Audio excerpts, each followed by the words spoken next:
What's going on, guys? Matt back here again. For those of you that are new to the channel, I'm a med device manager here in Georgia, and wanted to give advice to anybody that is trying to break in or up their game essentially in medical device sales.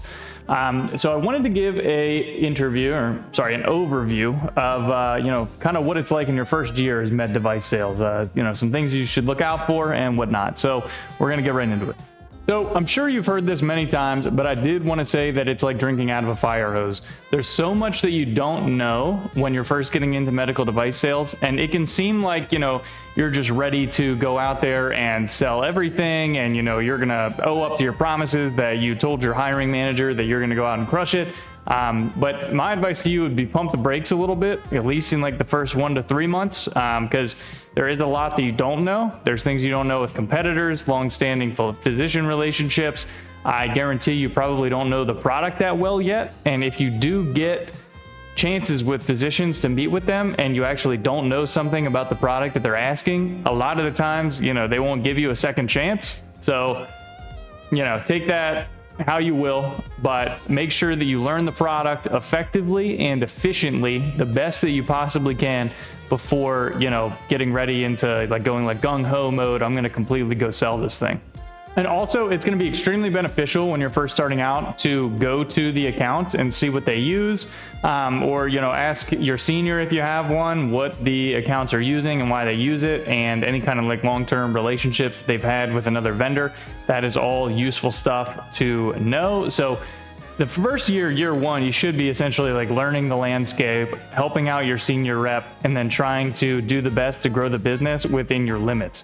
Because something you obviously don't want to do if you're super new is sell a ton and can't service it. So, for example, if you go out and start selling products to a physician, meanwhile, all your time is servicing another physician, the physician that you just sold might get a little irritated if you can't give him that accurate representation that you promised. So that's a common problem among new people, at least in their mindset at first, because they do want to be really hot and heavy into offices and accounts.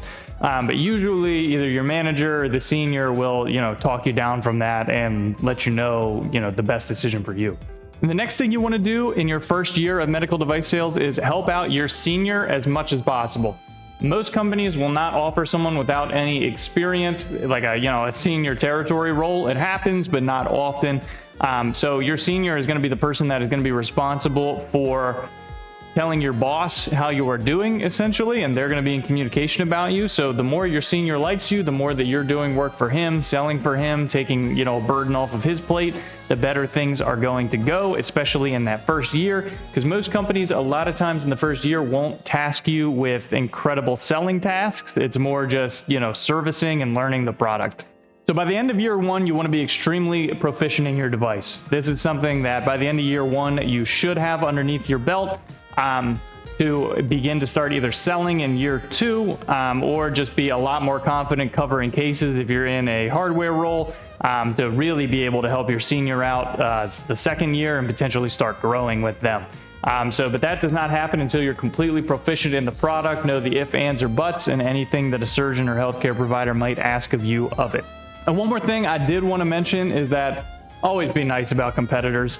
I see newer people try and slam a product left and right, but if a physician has been using that product for years with good results and you come in saying, the competitor doesn't give good service and that device doesn't work, and meanwhile the physician's used it for years and it has worked, it's not going to look good on you. Just keep focusing on the service that you can provide and don't even think about the competition. That's all from me. If you made it this far, leave a comment down below. I'll see you next time.